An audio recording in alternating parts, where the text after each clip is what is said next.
Hello दोस्तों, तो जैसा कि पिछले एपिसोड में हमने देखा कि सोल फाइटिंग कंपटीशन की रॉबिन राउंड का सेकंड डे, जहां टांग सेट का मुकाबला मिंग्यू सेट से हो चुका था और ये लोग काफी आसानी के साथ पहले 4 बैटल्स जीत जाते हैं। इन बैटल्स के दौरान इन लोगों ने मिंग्यू सेट को काफी बुरी तरीके से इंजर्ड कर दिया था, जिस बात को लेकर उनकी कैप्टन काफी ज्यादा गुस्से में थी। इसीलिए यूहाओ समझदारी का मुजाहरा करते हुए 1 वर्सेस 1 इंडिविजुअल फाइट में गिव अप कर देता है, जिसकी वजह से मिंग्यू सेट को 7 पॉइंट्स मिल चुके थे और टैंक सेट के तो अभी भी 4 पॉइंट्स है। लेकिन अब इसके बाद टीम फाइट होने वाली थी, जिसके टोटल 5 पॉइंट्स होंगे, यानी कि जो भी टीम जीतेगी उसे 5 पॉइंट्स मिलेंगे। और अगर टांग सेट इस फाइट को जीत जाता है तो उनके टोटल पॉइंट्स 9 हो जाएंगे, जिसकी वजह से वो लोग इस राउंड को जीत सकते थे। यूहाओ और उसके दोस्तों का भी यही प्लान था, सब कुछ बिल्कुल प्लान के मुताबिक चल रहा था। ये लोग अरीना में मौजूद मिंग्यू सेट के डिसाइपल्स को काफी बुरी तरीके से पीट कर हरा रहे थे। और अचानक ही हम देखते हैं कि उन लोगों की कैप्टन ने खुद को बूस्टर से इंजेक्ट करते हुए अपनी पावर्स को इंक्रीज कर दिया और उनको ये बूस्टर सोल गाइडेंस टूल किसी और ने नहीं बल्कि टीचर मान ने दिए हुए थे। अब आगे तो नेक्स्ट एपिसोड की शुरुआत यहाँ बिल्कुल उसी सीन से शुरू होती है, जहाँ अचानक ही अरीना में सिचुएशन पूरी तरीके से पलट गई, क्योंकि मिंग्यू सेट के कैप्टन ने खुद को उन बूस्टर से इंजेक्ट कर लिया था, जिसकी वजह से उसका मार्शल सोल ट्रू फॉर्म में आ गया, जिसे ब्लड बैट किंग के नाम से जाना जाता है। यहाँ पर कैप्टन गुस्सा होते हुए कह रही थी कि यूहाओ, अब मैं तुम्हारी जान ले लूंगी, तैयार हो जाओ मेरी मार्शल सोल ट्रू फॉर्म की पावर एक्सपीरियंस करने के लिए। जो कहती है कैप्टन ने अपनी 6 मार्शल सोल ब्लड स्पाइक का इस्तेमाल करते हुए फन से यूहाओ पर हमला करना शुरू कर दिया, जो देखकर मिस टांग वुटोंग तो यूहाओ के लिए काफी ज्यादा परेशान हो गई थी। लेकिन दूसरी तरफ यूहाओ को इस बात की जरा से भी परवाह नहीं, क्योंकि वो फन से टियानमिंग की पावर्स का इस्तेमाल करते हुए लाइफ रिफ्लेक्शन शील्ड एक्टिवेट कर लेता है, जो कि किसी भी पावरफुल अटैक को आसानी के साथ ब्लॉक कर सकती थी। जबकि अरीना में भी बिल्कुल ऐसा ही हुआ। ये ब्लड स्पाइक उस लाइफ रिफ्लेक्शन शील्ड का कुछ भी नहीं बिगाड़ पाए। यूहाओ ने काफी आसानी के साथ उस अटैक से खुद को बचा लिया था। और सिर्फ यही नहीं, बल्कि यूहाओ काउंटर अटैक करने के लिए वहाँ पर अपनी सारी एनर्जी एक साथ ही इकट्ठा करते हुए फन से कैप्टन पर हमला भी बोल देता है, जो अटैक काफी ज्यादा पावरफुल था। वो यहाँ इस बैट किंग को तो चकनाचूर कर देता है। दूसरी तरफ टियानमिंग भी यूहाओ की तारीफ करते हुए कहता है कि शाबाश यूहाओ, तुमने मेरी लाइफ रिफ्लेक्शन शील्ड को काफी अच्छे से इस्तेमाल किया। लेकिन जरा ध्यान रखना, इस बैट मार्शल सोल में ये एबिलिटी होती है कि ये चकनाचूर होने के बाद भी दोबारा से रीजनरेट हो सकता है। और यहाँ पर टियानमिंग की बात बिल्कुल सही निकली, क्योंकि वो बैट किंग देखते ही देखते दोबारा से रीजनरेट हो चुका था। इस बार उसके 3 बड़े बड़े खतरनाक सर थे, जो देखकर तो इवल सोल चर्च का लीडर भी हैरान होते हुए कहता है कि मैंने ये बिल्कुल भी एक्सपेक्ट नहीं किया था कि इस लड़की के पास dark gold 3 headed bat king की मार्शल सोल होगी। इवन कि ज़ू सेंशी भी उस dark gold 3 headed bat king को देखकर परेशान होते हुए कहता है कि ये बहुत ही ज्यादा खतरनाक है। मैंने कहानियों में सुना था कि लेजेंडरी एंसेस्टर टांग सेंग ने भी इस तरह पास में एक dark gold 3 headed bat king के साथ फाइट करी थी, लेकिन उसे हराना बिल्कुल आसान काम नहीं था। ज़ू सेंशी की इस बात पर मिस जेंग ने जवाब देते हुए कहती है कि हाँ, तुमने बिल्कुल सही कहा। क्या तुम इसकी बॉडी से निकलने वाली एनर्जी को महसूस कर पा रही हो? ऐसी टेरिफाइंग पावर मैंने पहले कभी भी महसूस नहीं की। तभी अचानक दूसरी तरफ हम देखते हैं कि कैप्टन इन सब लोगों पर भड़कते हुए कह रही थी कि यही तुम लोगों का अंत है, तुम लोगों ने मेरे भाई को मारकर अच्छा काम नहीं किया, जल्दी मैं भी तुम लोगों को वहां पर पहुंचा दूंगी। और ये कहते साथ ही उसने अपने 5th martial soul breaking sonic attack का इस्तेमाल करते हुए फौरन उन सब लोगों पर हमला कर दिया। ये सोनिक वेव्स काफी ज्यादा डेंजरस थे, जिसकी वजह से कोई भी खुद पर काबू नहीं कर पा रहा। ज़ू सेंशी उससे कहता है कि अरे यार शांत हो जाओ, तुम्हारा भाई अभी तक मरा नहीं है, वो अभी भी जिंदा है। लेकिन दूसरी तरफ कैप्टन तो यहाँ सब लोगों को इस तरह से तकलीफ में तड़पता हुआ देखकर काफी ज्यादा खुश हो रही थी। वो यूं ही इवल्स की तरह हंसती रही। ज़्याओ सिचुएशन को देखकर परेशान होती हुई कहती है कि सिर्फ एक ही लड़की हम सब पर बारी कैसे पड़ सकती है, ये तो बिल्कुल भी अच्छी बात नहीं है। यहाँ कोई भी खुद पर कंट्रोल नहीं कर पा रहा था। इवन की मिस टांग वुटोंग की भी हालत काफी ज्यादा खराब थी। पर तभी अचानक हमें देखने को मिलता है कि यूहाओ ने यहाँ पर मिस टांग वुटोंग का हाथ पकड़ लिया, क्योंकि यूहाओ ही इकलौता यहाँ पर एक ऐसा वॉरियर है जिसकी मेंटल स्ट्रेंथ काफी ज्यादा पावरफुल थी। 1 मिलियन सोल रिंग की होने की वजह से उस पर ये मामूली सोनिक अटैक असर नहीं करने वाला था। और चूंकि उसने मिस टांग वुटोंग का हाथ पकड़ लिया, तो दूसरी तरफ मिस टांग वुटोंग पर भी अभी सोनिक अटैक का ज्यादा असर नहीं हो रहा। वो भी वापस से अपने सेंसेस में आ चुकी थी, जहां यूहाओ से इशारा करते हुए बताता है कि चलो अब हमारी बारी। जो कहती इन दोनों ने मिलकर अपने 3rd martial soul fusion skill को एक्टिवेट करना शुरू कर दिया, जिसे ice froze solo dance technique के नाम से भी जाना जाता है। इस फ्यूजन स्किल के दौरान यहाँ यूहाओ और मिस टांग वुटोंग दोनों की बॉडी एक दूसरे के साथ कंबाइन हो चुकी थी, जिसकी वजह से हमें एक बहुत बहुत ही ज्यादा खूबसूरत लाइट गॉडेस बटरफ्लाई देखने को मिलती है, जिसमें युहाओ की एक्सट्रीम आइस एबिलिटी और दूसरी तरफ मिस टांग वुटोंग की लाइट एबिलिटीज थी, जिसे देखकर तो वहाँ पर मौजूद सब लोग ही काफी ज्यादा हैरान हो गए थे। दूसरी तरफ हम देखते हैं कि उस बटरफ्लाई गॉडेस ने फौरन से अपनी लाइट रेनबो गार्ड टेक्निक का इस्तेमाल करते हुए यहाँ उस कैप्टन पर हमला बोल दिया। यहाँ ये टेक्निक काफी ज्यादा पावरफुल थी, जिसे रोकने के लिए कैप्टन ने अपनी पूरी कोशिश करी, लेकिन वो इसमें नाकामयाब हो जाती है और इसी वजह से हम देखते हैं कि वो अपना डार्क गोल्डन 3-हेडेड बैट किंग वाला फॉर्म खोकर वापस से गिरकर बेहोश हो गई। टीचर मा तो यहाँ पर इन दोनों का ये फ्यूजन स्किल देखकर काफी ज्यादा गुस्सा हो रहे थे। वो याद करते हुए कहते हैं कि पिछली बार भी युहा और मिस टांग वुटोंग दोनों ने मिलकर इसी फ्यूजन स्किल का इस्तेमाल किया था, जिसकी वजह से ये लोग होंगचेन और मिस मैंग को हराकर जीत पाए थे। दूसरी तरफ हम देखते हैं कि रेफरी भी ये सारा नजारा अपनी आंखों से देखकर फौरन से यहाँ युहा और उसकी टीम को विनर डिक्लेयर कर देता है, क्योंकि मैंग्यू सेट पूरी तरीके से टीम बैटल हार चुका और अब टांग सेट के 9 पॉइंट्स हो चुके थे। 9 पॉइंट्स होने की वजह से ये लोग इस पूरे के पूरे बैटल को ही जीत चुके, जो देखकर वहाँ पर मौजूद ऑडियंस तो काफी ज्यादा खुश हो जाती है, लेकिन क्राउन प्रिंस को बहुत ही ज्यादा गुस्सा आ रहा था। इसी गुस्से के साथ वो वहाँ से रवाना हो गए, जबकि दूसरी तरफ इविल सोल चर्च का मास्टर भी ये सब देखकर अपने मन में कहते हैं कि ये लड़का तो वाकई में काफी ज्यादा इंटरेस्टिंग है। इस बैटल के बाद हम लोगों को रात का सीन दिखाया जाता है, जहाँ बैटल जीतने के बावजूद भी हम देखते हैं कि युहा और उसके दोस्त आराम नहीं करते, क्योंकि युहा अपने साथियों से कह रहा था कि दिन के दौरान तो हम वैसे भी सोल फाइटिंग कंपटीशन में मसरूफ होते हैं, यही रात का समय है जिसका फायदा उठाकर हम लोग सोल गाइडेंस टूल और टेक्नोलॉजी के बारे में और अच्छे से समझकर खुद को ताकतवर बना पाएंगे। इसी तरीके से सन मून रॉयल एकेडमी हम लोगों से कभी भी आगे नहीं निकल पाएगी। जो सब कहते हुए ये लोग ब्लैक मार्केट में मौजूद उसी होटल में आ गए थे, जहाँ होटल का मालिक तो पहले ही इन लोगों का बहुत ही ज्यादा बेसब्री से इंतजार कर रहा था, जो कि युहा और उसके दोस्तों को देखकर तो फौरन से उन लोगों के पास भागता हुआ आकर कहता है कि थैंक गॉड सर, आप आखिरकार यहाँ पर आ ही गए, मैं तो आपका ही इंतजार कर रहा था। अब एलिमिनेशन राउंड जल्दी शुरू हो जाएगा, जहाँ पर आखिर में 48 डिसाइपल्स में से सिर्फ 24 ही बचेंगे। जो सुनकर युहा अचानक से उसके चेहरे की तरफ देखते हुए कहता है कि वैसे आज तुम काफी ज्यादा खुश दिखाई दे रहे हो, जिस पर वो होस्ट भी मुस्कुराकर जवाब देते हुए कहता है कि वो इसलिए क्योंकि इस कंपटीशन में बैटल का एक न्यू सिस्टम इंट्रोड्यूस करवाया गया, जो कि काफी ज्यादा खास है। इस न्यू सिस्टम का नाम है लाइफ एंड डेथ बैटल, जिसके दौरान जो भी कंटेस्टेंट अपना सोल गाइडेंस टूल बनाएगा वो इसी सोल गाइडेंस टूल का इस्तेमाल करते हुए लाइफ एंड डेथ बैटल लड़ेगा, जिसमें उसकी मौत भी हो सकती है। ये बैटल अब देखने में और भी ज्यादा दिलचस्प हो जाएगा, इसलिए यहाँ पर ऑडियंस और भी ज्यादा होने वाली है। लाइफ एंड डेथ बैटल का सुनकर तो मिस टांग वुटोंग, युहा और केटाओ भी काफी ज्यादा हैरान हो गए थे, लेकिन इन्हें ज्यादा फर्क नहीं पड़ता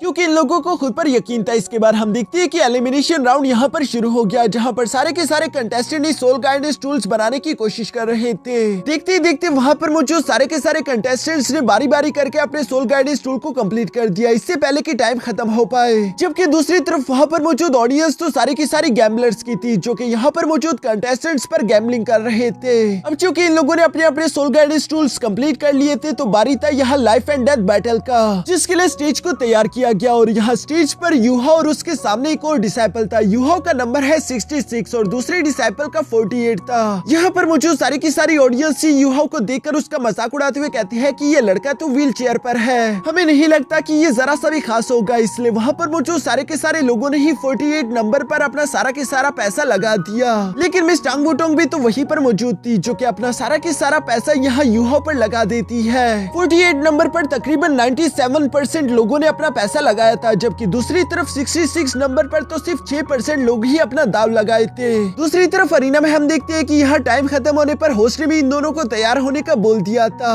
और वो जैसे ही स्टार्ट बोलता है तभी अचानक इन दोनों ने अपने सोल गाइडेंस टूल का इस्तेमाल करते हुए फौरन से एक दूसरे पर फायर कर दिया, जहाँ पर हम देखते हैं कि युहा का बनाया हुआ सोल गाइडेंस टूल और उसके बुलेट शेप काफी ज्यादा स्ट्रॉन्ग थे, इसलिए वो आसानी के साथ ओपिनियन कंटेस्टेंट्स के बुलेट को चकनाचूर करते हुए साथ ही साथ उसी की तरफ बढ़ते हुए वहाँ पर ब्लास्ट कर गई, जिस ब्लास्ट के कारण वो वॉरियर तो उड़ता हुआ दूर जा गिरा। दूसरी तरफ युहा उस वॉरियर से कहता है कि शुक्र मनाओ कि मैंने तुम्हारे सर पर निशाना नहीं लगाया, वरना इस हाई एक्सप्लोसिव बुलेट की वजह से तुम्हारा सर चकनाचूर हो जाता और तुम्हारी मौत वहीं पर तय थी। ये सब देखकर कंपटीशन का होस्ट भी यहाँ पर आते हुए नंबर 66 को विनर डिक्लेयर कर देता है, जिसकी वजह से जिन लोगों ने भी नंबर 66 पर पैसा लगाया था उन सब लोगों को काफी बड़ा इनाम मिला। इवन की मिस टांग वुटोंग भी बहुत बड़ा पैसा चाप चुकी थी, जिस पर युहा भी काफी ज्यादा खुश दिखाई दे रहा था। इसके बाद नेक्स्ट डे से हम देखते हैं कि अगले रॉबिन राउंड्स में लगातार शेक एकेडमी कमाल का परफॉर्मेंस कर रही थी। उन लोगों के सामने चाहे जो मर्जी टीम आती, ये लोगों से काफी आसानी के साथ ढेर करते जा रहे थे। किसी भी टीम को इन लोगों ने एक भी पॉइंट करने नहीं दिया, बल्कि सारी की सारी टीम्स को ये लोग 12 वर्सेस 0 के पॉइंट से हरा रहे थे। और इसी तरह करते करते आखिरकार सोल फाइटिंग कॉम्पिटिशन का लास्ट डे आ चुका था, जहाँ पर टांग टांगसेट इस वक्त टॉप नंबर पर है क्योंकि उन्होंने टोटल 6 बैटल्स लड़े और अभी तक वो एक भी बैटल नहीं हारे थे।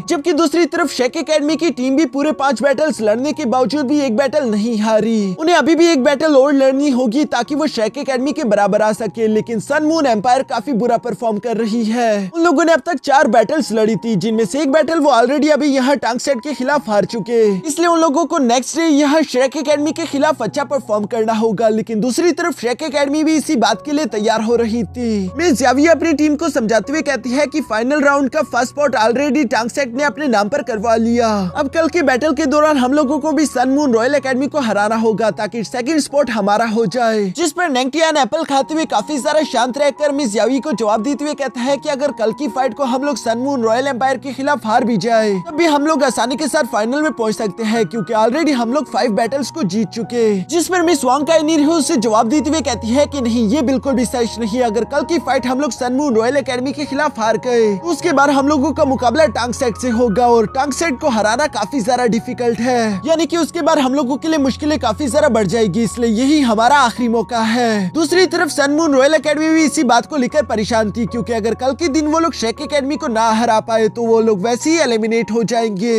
इसलिए टी शर्मा इन लोगों को कहते हैं कि कल के दिन तुम लोगों को अपनी पूरी जी जान लगानी होगी। दूसरी तरफ शेक एकेडमी की मिस यावी यहाँ पर अपनी टीम को अच्छे से प्लान समझाना शुरू कर देती है, जहाँ पूरी रात प्लानिंग करने के बाद अब मिस यावी अपने डिसाइपल से कहती है कि चलो जाकर आराम कर लो क्योंकि कल का दिन काफी ज्यादा इंपॉर्टेंट होगा। मिस यावी की बात सुनकर सारे के सारे डिसाइपल्स ही अपने अपने रूम की तरफ जाने लगे। मिस वांग काइनीर भी रूम से बाहर निकलने के बाद अपने मन में यही सोच रही थी कि मुझे शेक एकेडमी की ग्लोरी बचाने के लिए कुछ भी करना होगा। हजारों साल से लगातार हर बार शेक एकेडमी ही सोल फाइटिंग कंपटीशन को जीतती आ रही है, इसलिए यूहो मुझे माफ कर देना, चाहे जो मर्जी हो जाए मैं किसी भी हाल में इस लेगेसी को खराब होने नहीं दूंगी। जहाँ वो ये सब कह ही रही थी तभी अचानक साइड पर उसकी नजर यूहो पर पड़ जाती है, जो कि खुद भी रूम से बाहर आकर यहाँ चांद की तरफ ही देख रहा था। मिस वांग काइनीर वहाँ से जाना चाहती थी, लेकिन साथ ही साथ उसने कई वक्त से यूहो से बात भी नहीं करी। वो यूहो से बात भी करना चाहती है लेकिन फिलहाल ये सही वक्त नहीं, इसलिए वो खुद के दिल पर काबू रखते हुए वहाँ से चली गई। इसके बाद हम लोगों को नेक्स्ट डे कंपटीशन वाला दिन दिखाया गया, जहाँ पर आज के दिन शेक एकेडमी और सन मून रॉयल एकेडमी के दरमियान फाइट होगी। ये फाइट किसी सेमीफाइनल से कम नहीं। सब लोग इस फाइट को देखने के लिए काफी ज्यादा एक्साइटेड थे क्योंकि यही फाइट डिसाइड करेगी कि इन दोनों टीम्स का आगे चलकर क्या होगा। यहाँ ये दोनों ही टीम्स धीरे धीरे करके अरीना की तरफ बढ़ रही थी। सारी की सारी ऑडियंस भी यहाँ पर इन लोगों के लिए चेयर कर रही है, लेकिन दूसरी तरफ यूहो यहाँ पर अपने साथियों से कहता है कि इस बार इस फाइट में सन मून रॉयल एकेडमी जरा सा भी होल्ड बैक नहीं करने वाली, बल्कि वो पूरी जी जान लगा देगी क्योंकि उन लोगों के पॉइंट्स पहले ही शेक एकेडमी से कम है। अगर उन लोगों को इस कंपटीशन में टिकना है तो उन्हें किसी भी हाल में शेक एकेडमी को हराना होगा।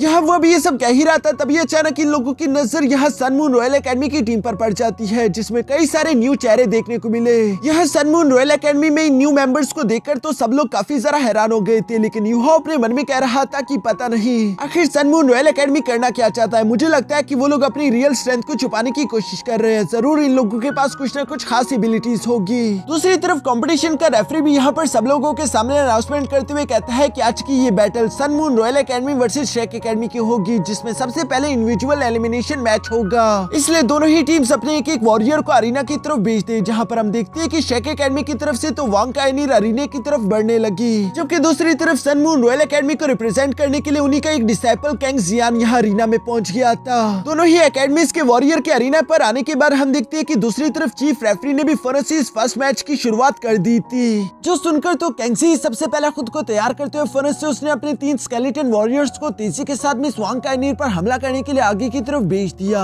जो स्केलेटन वॉरियर्स ज्यादा मजबूत तो नहीं दिखाई दे रहे थे, इसलिए मिस वांग काइनीर काफी आसानी के साथ उनके हमलों से खुद को बचाते हुए यहाँ पर एक ही पंच का इस्तेमाल करते हुए उन्हें चकनाचूर कर देती है। जिसके बाद मिस वांग काइनीर ने खुद भी तेजी के साथ यहाँ कैंगसी की तरफ बढ़ते उस पर पंचेस की बरसात करना शुरू कर दी। कैंगसी को यहाँ पर कुछ पंचेस तो हिट कर गए थे, लेकिन बाकी को डॉज करते हुए कहता है कि नहीं नहीं, इतनी भी जल्दी ये खत्म नहीं होगा, क्योंकि उसके स्केलेटन वॉरियर दोबारा से रीजनरेट कर सकते थे, जो कि खुद को ठीक करते हुए तेजी के साथ वांग काइनीर पर पीछे से आकर हमला करने शुरू कर देते हैं। इन्हीं हमलों की वजह से मिस वांग काइनीर को फर्नेस से खुद को संभालते हुए वहीं पर अरीना में रुकना पड़ा, जबकि दूसरी तरफ कैंगसी ने पहले ही सेकंड प्लान तैयार करके रखा हुआ था। उसके हाथ में कुछ और स्मोक बॉम्ब्स थे, जिन्हें वो तेजी के साथ वांग काइनीर की तरफ थ्रो करते हुए ब्लास्ट कर देता है, जिसके अंदर से ब्लू कलर का स्मोक चारों तरफ अरीना में फैल गया। इसी ब्लू और स्मोक का इस्तेमाल करते हुए कैंगसी अपनी नेक्स्ट फाइटिंग पैटर्न को तैयार करना शुरू कर देता है, जहां पर हम देखते हैं कि वो खुद के स्केलेटन्स को लेकर लेकर तेजी के साथ उस स्मोक के अंदर गायब हो गया। जो करती है कैंगसी फौरन से यहाँ पर अपने सीक्रेट स्केलेटन रेल्म टेक्निक को भी एक्टिवेट कर लेता है, जिसकी वजह से स्मोक के अंदर अब कई सारे स्केलेटन वॉरियर्स आ चुके थे, जो कि लगातार मिस वांग काइनीर को बिना संभलने का मौका दिए हुए उस पर हमला करते जा रहे हैं। और सिर्फ यही नहीं बल्कि कैंगसी भी उस पर अपने सोल गाइडेंस कैनन का इस्तेमाल करते हुए अटैक्स कर रहा था।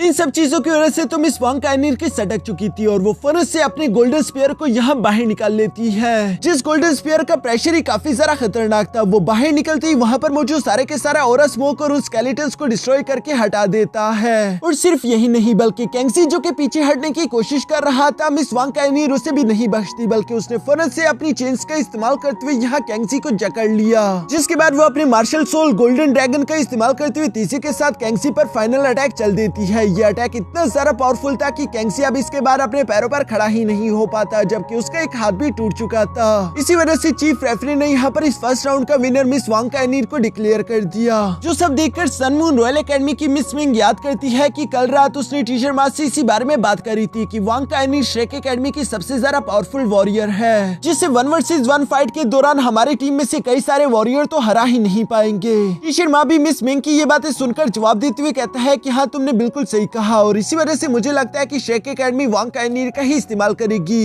वो लोग यही सोच रहे होंगे कि वांग काइनीर को अकेले ही यहाँ पर सन मून रॉयल एकेडमी के 7 के 7 मेंबर्स को हराना होगा और हम इसी के बारे में प्लान करेंगे। तभी अचानक सीन शिफ्ट होकर वापस से प्रेजेंट में आ जाता है, जहाँ पर हम देखते हैं कि सन मून रॉयल एकेडमी को रिप्रेजेंट करने वाला सेकंड वॉरियर भी यहाँ अरीना में पहुंच गया, जिसका नाम ज़्याओबू था। हम देखते हैं कि ज़्याओबू ने यहाँ पर अरीना में आते साथ ही फाइट के शुरू में फौरन से अपने बूस्टर्स एक्टिवेट कर लिए, जो सोल गाइडेंस टूल उसकी रफ्तार को और ज्यादा तेज कर देते हैं। इसी वजह से वो तेजी के साथ आगे की तरफ बढ़ते हुए यहाँ मिस वांग काइनीर पर हमले कर रहा था, जबकि साथ ही साथ वो वांग काइनीर के स्पेयर को भी काफी आसानी के साथ डॉज कर लेता है। उसे तो ऐसा लग रहा था कि वांग काइनीर इस स्लो रफ्तार के साथ कभी भी उसे कैच नहीं कर पाएगी, लेकिन दूसरी तरफ वांग काइनीर भी काफी ज्यादा समझदार है। उसने पहले ही प्रेडिक्ट कर लिया था कि ज़्याओबू इस स्पीड के साथ कहां पर लैंड करेगा, इसलिए वो बजाय कि अपने गोल्डन स्पीयर का इस्तेमाल करते उस पर हमला करती, बल्कि वो पहले ही उस लैंडिंग पोजीशन पर अटैक करने के लिए पहुंच गई थी। इस सरप्राइज के लिए तो ज़्याओबू भी पूरी तरीके से तैयार नहीं था, इसलिए वो फौरनली लास्ट मोमेंट पर अपनी इनविंसिबल शील्ड एक्टिवेट कर लेता है। जो पहली इनविंसिबल शील्ड तो इस अटैक की वजह से टूट चुकी थी, लेकिन हम देखते हैं कि यहाँ ज़्याओबू ने कई सारे इनविंसिबल शील्ड अपने साथ लाए हुए हैं। मिस वांग काइनीर बारी बारी करके उनमें से हर एक इनविंसिबल शील्ड को तोड़ने की कोशिश कर रही थी, लेकिन दूसरी तरफ केटाओ यहाँ पर कहता है कि मैं समझ गया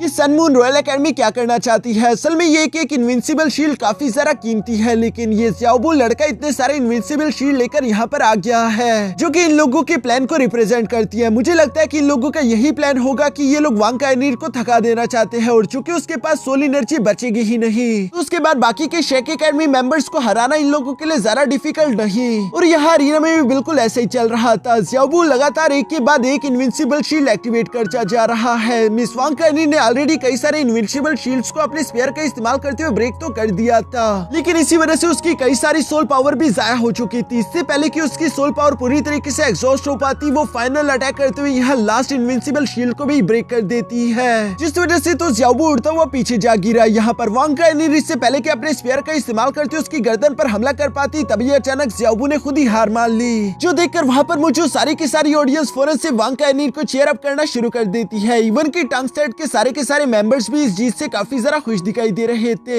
लेकिन डाई हुआबिन को ज्यादा खुशी नहीं हो रही, क्योंकि वो यहाँ पर सब लोगों के सामने सिर्फ खुद को प्रूफ करना चाहता था। उसने अपने बड़े भाई को भी तो यही कहा था कि एक बार मैं तुम्हारी एज तक आ जाऊँ, मैं तुम्हें वादा करता हूँ कि मैं तुमसे भी कई गुना ज्यादा ताकतवर हूँगा। इन्हीं सारी बातों को सोचते हुए डाई हुआबिन फौरन से खड़ा होकर यहाँ मिस ज़्यावी के पास आ जाता है, जहाँ वो मिस ज़्यावी से कह रहा था कि मैं चाहता हूँ कि आप मुझे भी मौका दे, मैं भी वांग काइनीर की तरह खुद को प्रूफ करना चाहता हूँ। जिस पर मिस ज़्यावी उसे जवाब देते हुए कहती है कि हम लोगों ने जो भी प्लानिंग की थी, क्या तुम वो भूल गए? रात की बात को याद करो, यहाँ पर टीम की ग्लोरी ज्यादा इंपॉर्टेंट है किसी भी एक अकेले इंसान से। मिस ज़्यावी की ये बातें सुनकर डाई हुआबिन को भी शांत होना पड़ा। दूसरी तरफ हम देखते हैं कि सन मून रॉयल एकेडमी का तीसरा वॉरियर भी यहाँ अरीना में पहुंच जाता है, जिसने मिस वांग काइनीर के साथ फाइट करना शुरू कर दी थी। और साथ ही साथ हमें टीचर माँ का कल रात का प्लान भी दिखाया गया, जहाँ टीचर माँ अपने डिसाइपल्स को यही बता रहे थे कि ये बात सच है कि वांग काइनीर काफी ज्यादा ताकतवर है, लेकिन उसके अलावा यहाँ श्रेक एकेडमी में कोई भी उतना ज्यादा पावरफुल नहीं, इसलिए हमारे शुरू के वॉरियर्स की यही जिम्मेदारी होगी कि वो लोग वांग काइनीर को जितना ज्यादा थका सके उतना उन्हें थकाना होगा,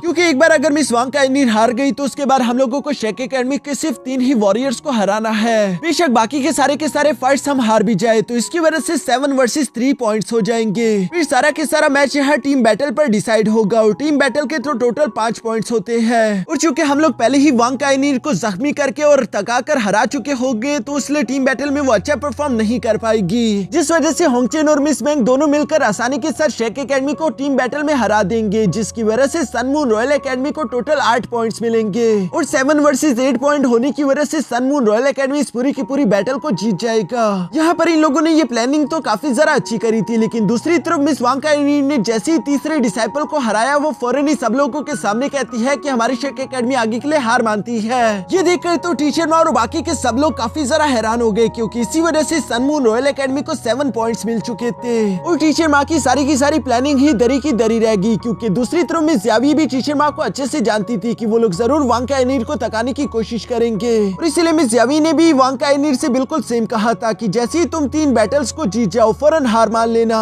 ताकि तुम्हारे पास ज्यादा से ज्यादा एनर्जी बची हुई हो और तुम टीम बैटल्स में अच्छे से परफॉर्म कर सको। जबकि इसके अलावा शेक एकेडमी की टीम बैटल जीतने के चांसेस भी ज्यादा हाई है, क्योंकि टीम बैटल में 2 मार्शल सोल फ्यूजन स्किल वाली टीम्स थी। इसलिए अगर इसके बाद शेक एकेडमी टीम बैटल को जीत जाएंगी तो उन लोगों के टोटल पॉइंट्स 8 वर्सेस 7 हो जाएंगे और वो लोग आगे की तरफ बढ़ सकते हैं। दूसरी तरफ टीचर माँ इन सब के बावजूद यहाँ पर अपने साथियों से कहती है कि बेशक हम लोग वांग काइनिर को उतना तो नहीं थका पाए, लेकिन स्टिल वो काफी जरा कमजोर हो चुकी है, इसलिए हम लोगों को उम्मीद है कि हम लोग ही टीम बैटल जीतेंगे। दूसरी तरफ हम देखते हैं कि चीफ रेफरी ने भी यहाँ पर इन दोनों ही टीम्स को टीम बैटल करने के लिए तैयार होने का बोल दिया था, जो सुनकर मिस वांग काइनिर फौरन से वापस अपने टीममेट्स के पास आ जाती है। यहाँ पर वो अपने सोल पावर को रिकवर करने की कोशिश कर रही थी, साथ ही साथ वो अपने टीम मेंबर्स के साथ मिलकर आगे की प्लानिंग भी करती है। दूसरी तरफ सनमून रॉयल एकेडमी का होंगचेन भी अपने टीम मेंबर्स को समझाने की यही कोशिश कर रहा था कि ऑलरेडी हम लोगों का एक मेंबर कैंगसिंग उसका हाथ टूट चुका, जो कि हमारे साथ फाइट नहीं कर सकता, यानी कि ये टीम बैटल 6 वर्सेस 7 की होगी, इसलिए तुम में से कोई भी आगे से होल्ड बैक नहीं करेगा और अपनी पूरी जान लगा देना, क्योंकि किसी भी हाल में हम ये बैटल नहीं हार सकते, वरना तुम लोग इसका अंजाम जानती ही हो। असल में क्राउन प्रिंस ने यहाँ पर इन लोगों को कल रात धमकी दी थी कि अगर तुम लोग इस फाइट को हार गए तो उसके बाद तुम में से मैं किसी को भी जिंदा नहीं छोड़ूंगा, जिस पर होंगचेन ने क्राउन प्रिंस से ये कहा था कि आप बिल्कुल फिक्र मत करें, जीत तो सिर्फ हमारी ही होगी। टीचर माँ भी अपने डिसाइपल से यही कह रही थी कि आज बेशक तुम लोगों की जान ही क्यों ना चली जाए, लेकिन तुम लोग हार नहीं सकते, वरना तुम लोग इसका अंजाम जानते ही हो। इसके बाद हम देखते हैं कि दोनों ही टीम मेंबर्स यहाँ धीरे धीरे करके अरीना की तरफ बढ़ने लगे, जहाँ होंगचेन काफी ज्यादा कॉन्फिडेंट होते हुए अपने टीम मेंबर से कहता है कि ये बैटल हमारे लिए लाइफ एंड डेथ बैटल होगी। दूसरी तरफ शेक एकेडमी भी इस मैच को लेकर काफी ज्यादा सीरियस थी। इसके बाद हम देखते हैं कि चीफ रेफरी ने यहाँ पर इन दोनों ही टीम्स के दरमियान ये आखिरी फाइट शुरू करवा दी, जिसके साथ ही हमारा ये एपिसोड यहीं पर खत्म हो जाता है।